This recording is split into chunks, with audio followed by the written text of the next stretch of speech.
Okay, this is MB Moose Lover, and the Groundhog is right up here on the right by the edge of the building next to her den. And she's going to lose her balance here and fall and hit her head against the side of the building. Oh, jeez. Bonked your head. You bonked your head. Yeah, she hit her head pretty hard on that board, and then she gets grooming herself here again and loses her balance and falls straight head first into the hole. What is she doing? What is she doing?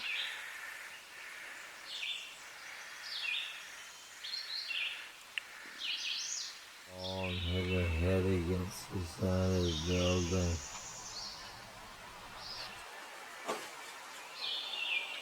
Oh, jeez. Bonk your head. You bonked your head. Yeah, she hit her head pretty hard on that board, and then she gets grooming herself here again and loses her balance and falls straight head first in the hole.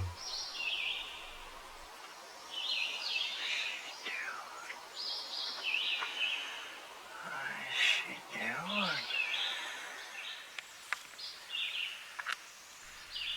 And then she comes out and she looks at us like, you didn't see nothing. Let's never talk about it again. What's for lunch?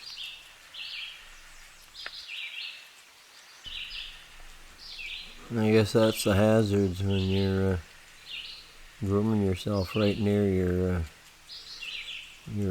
gopher hole. You gotta watch you don't fall down in it. But, anyway, I gathered up some food for her here this morning, and she just loves greens. I mean, there's some days here where she's never showed up for long periods of time again. And I think I did some narratives on the end of this video here, and I don't want to talk too much here because I already talked a lot later on it.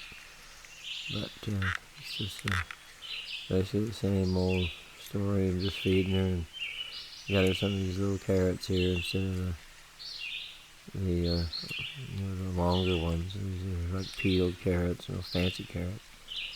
And you can hold right onto it in one paw. Really cute. But she loves carrots, and she loves apples and cabbage, and then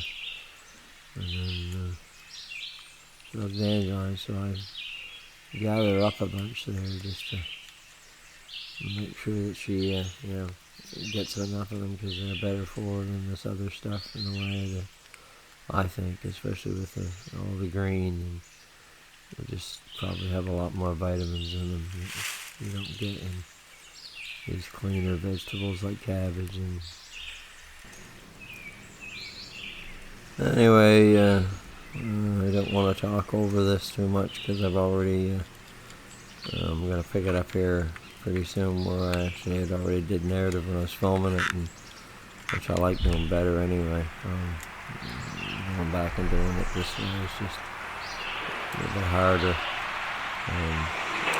But anyway, she's been disappearing for quite long periods of time, and I'll go into that a little bit more at the end here, I think. And yeah, so but it's nice when she does show up here, and I know she's alright, and she eats a pile of food, and then she'll disappear for a little bit longer. So anyway, I'm just going to cut this off here and just let the other narrative I put on it pick up from there. So, but anyway, yeah, later, I'll be more summer.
I'm noisy this morning.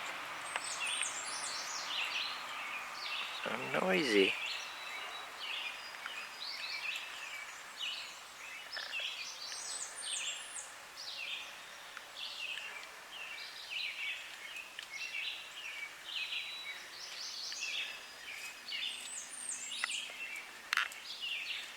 I think she went to get a piece of cabbage and got a leaf instead. She loves the leaves. She loves dandelions. She can put away a pile of them. Last night I had both bowls right full of dandelions and other leaves and some cabbage and apples and carrots too, but she cleaned most of it. She ate a pile of dandelion leaves. I think I got her a bunch and she ate them all, and I went and got her some more.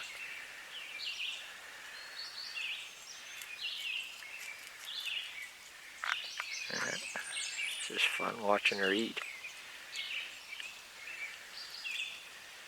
Listen to her chew.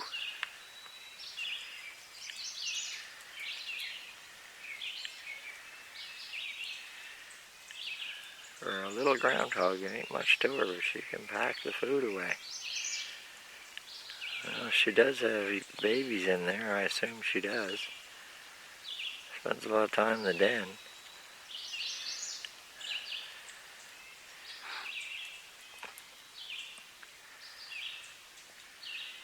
Didn't see her for a few days here, and I think we caught her coming across the lawn. I think she was scared because I had been using the mower and the whippersnipper, started it up, and had to take it to my son's place and just making a lot of noise around the shed here. I think it scared her. I was also pumping the tire up on my bicycle with my pump that runs off the truck, and it makes quite a noise. And I seen her running. We saw her running towards our house from the lawn, and I think she got scared of all the noise and took off. And here I was wondering how she hadn't been out eating her food. I mean, we've had groundhogs under the shed for years, and I mean, they have to get used to the noise. Of course, I'm retired now, but I've been retired for a few years, but years before that, if I was at work or we were both at work, and we worked at the same place and worked long hours, so any groundhogs were here, they had lots of space without us around, but now I'm around a lot. I mean, I don't run the mower that much, and I don't do a whole lot of other stuff. It makes noise. But anyway, she loves these little tiny carrots. I was getting her the big carrots, and then I just get her these little tiny ones.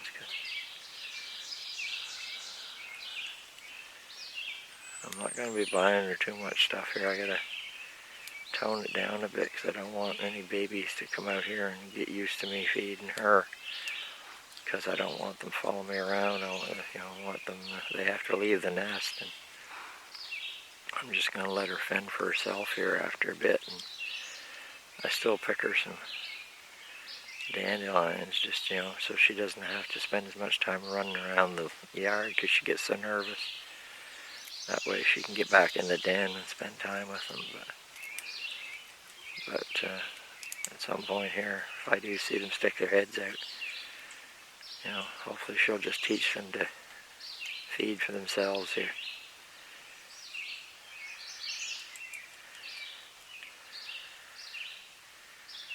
I don't want them to associate me with food. If I don't get her food, she'll still come over here and eat, but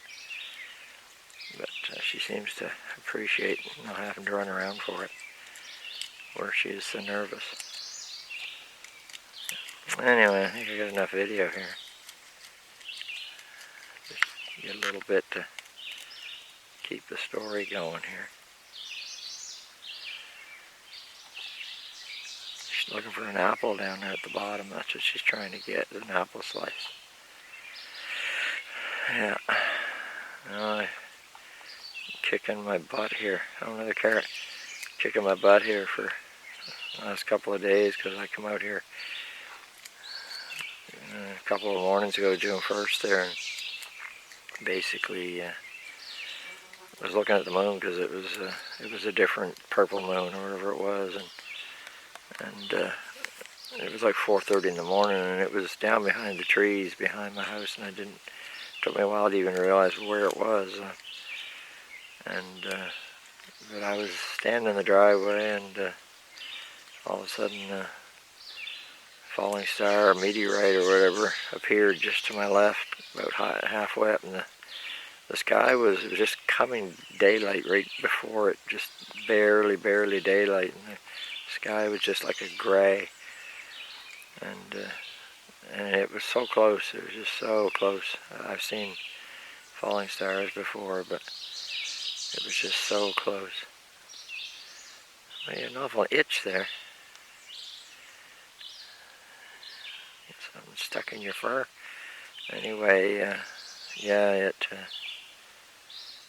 and it went from left to right in a downward angle, and it was so bright, and it was like a white streak, and then it basically, like a big streak, and with a tail on the end of it, and it just seemed to be all in slow motion to me. I mean, when you see them a lot of times way off, they're really fast, and they're just like gone. This seemed to be almost going in slow motion, and it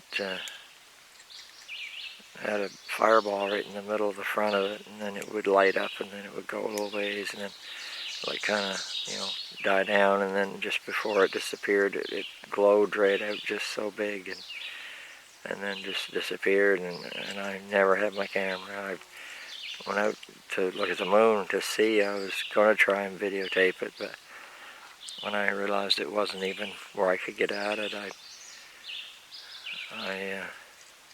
didn't bother grabbing the camera on the way out the door, and I just wanted to see if I could see it, and I still can't get over that I didn't have my camera with me. Now, whether I would have had time to turn my camera on, it takes me a while to get this camcorder going here. I usually hit the on button, it takes a second for it to turn on, and then a lot of times I have the lens cap closed, and I pull the eyepiece back, all this stuff that you do, I try to do, and maybe I would have had it all ready to film. Maybe I would have been trying to look for the moon with it, in my hand, and it's just one of them things. I can't believe that I missed it, and I went and reported it to the American Meteor Society, and after so many other people had reported it, it actually got a designation as a fireball report, and it was issued a number, to reference it. And a couple of people did get it on video, and one was at the Starry Sky live streaming in Quebec, Maine. But that angle was showing it kind of going away, and I saw it kind of going left to right. The way I saw it, it was just unbelievable. It was just unbelievable. The video would have been just amazing. I just keep kicking myself, so I have to try this month. There's supposed to be quite a bit of, falling star activity, and see if I can't get my opportunity back to get something. But it's just, I wish I had a GoPro on my head all the time, but I don't even have one. I can't afford one. I just keep my trail cameras going, and this camera is enough of an expense for me. So anyway, let the groundhog finish its breakfast here. Later, and be my slumber. Enjoy your breakfast there, Stretchy. I'll see you later.